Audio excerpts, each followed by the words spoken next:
안녕하세요, 여러분. 자, 이제 1번부터 풀어볼게요. 1번. 복합 쇼핑몰 개발 사업이 진행된다는 정보가 있다. 이 내용을 읽으실 필요가 없다고 그랬어요.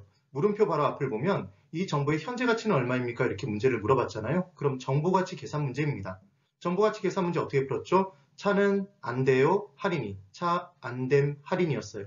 그럼 두 개의 수치가 주어질 수밖에 없어요. 금액이. 개발됐을 때, 개발되지 않았을 때.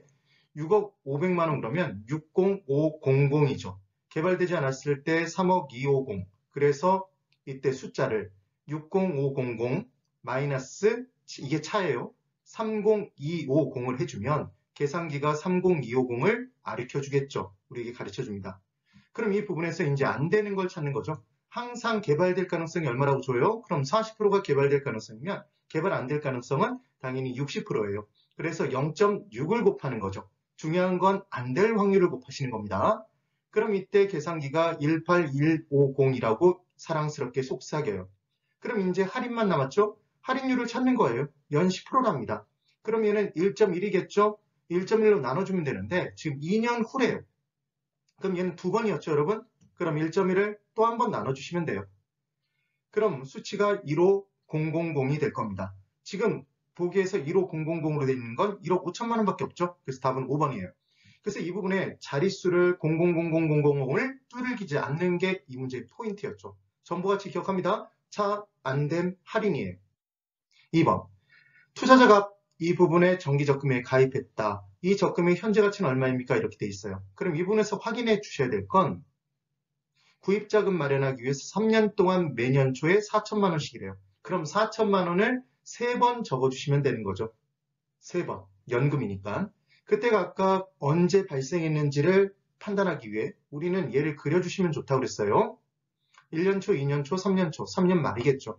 근데 3년 말은 사실은 체크할 필요가 없어요, 지금은. 왜냐하면 이 적금의 현재 가치를 물어봤으니까. 그럼 기준은 1년 초가 되는 겁니다. 그래서 1년 초, 2년 초, 3년 초에 각각 4천만 원씩. 만 원도 적으실 필요가 없어요. 4천, 4천, 4천이에요. 그래놓고 기준은 1년 초입니다. 현재죠. 그럼 지금 4천만 원, 1년 초에 집어넣는 4천만 원은 현재 가치로 그냥 4천만 원이에요. 지금 현재 돈이니까. 그럼 2년 초는 1년 말하고 똑같은 거죠. 1년 동안 이자가 붙은 금액이니까 10% 이자가.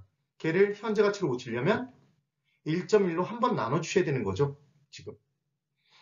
그 다음 그래서 2년 초에는 한 번이에요. 1년 말이니까. 3년 초는 2년 말이죠. 그래서 110%가 두 번 붙었다는 얘기예요. 그래서 1.1에 2승으로 나눠주시면 되는 거예요.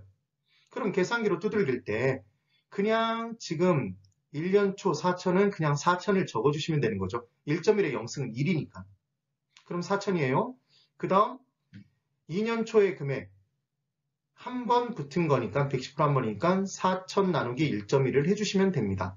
그럼 얘가 36이 나와요. 적어 놓으시고요. 그 다음 나누기 1.1을 또 해주면 이게 두 번 한 거잖아요.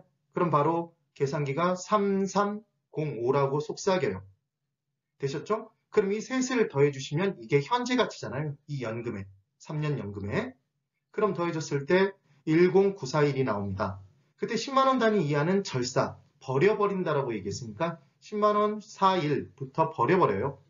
이 수치가 조금 다르게 나와도 버려버리는 거죠. 그래서 얘는 10900이 돼요.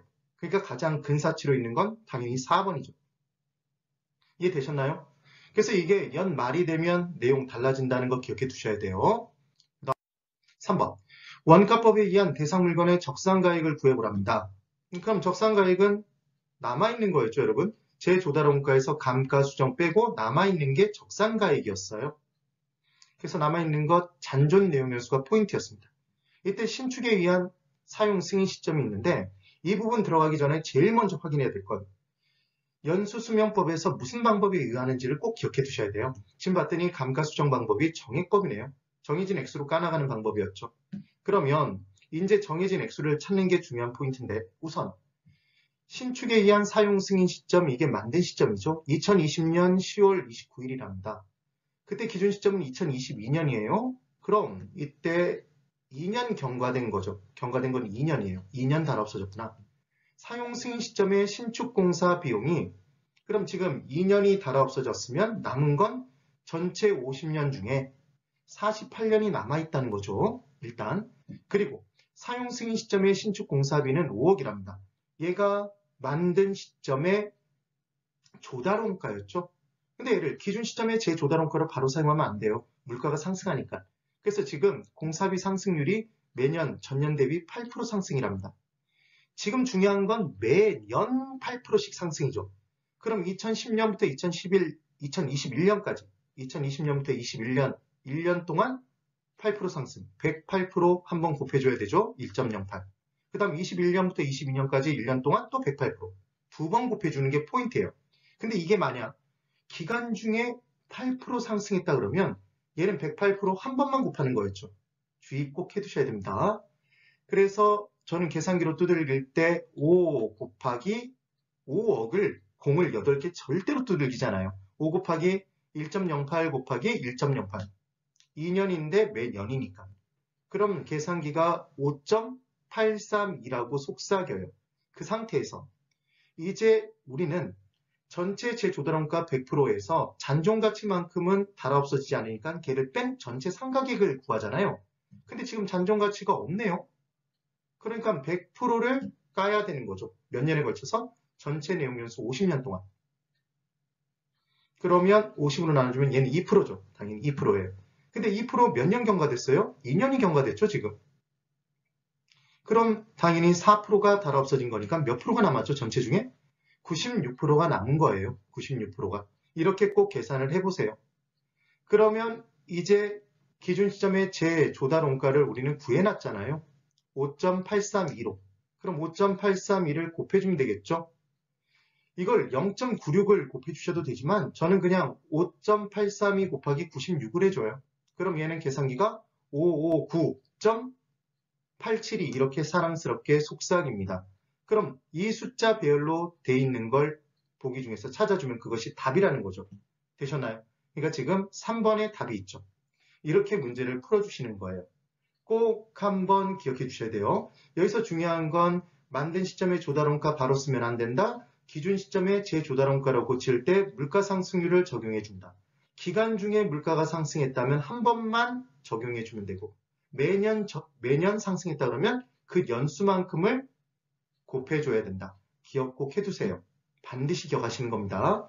그리고 만약에 잔존가치율이 10%가 있었다면 전체 90%를 전체 내용연수로 나눠줘야 되죠.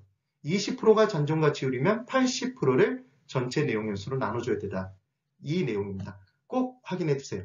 네, 오늘 여기까지입니다. 대단히 수고 많으셨습니다.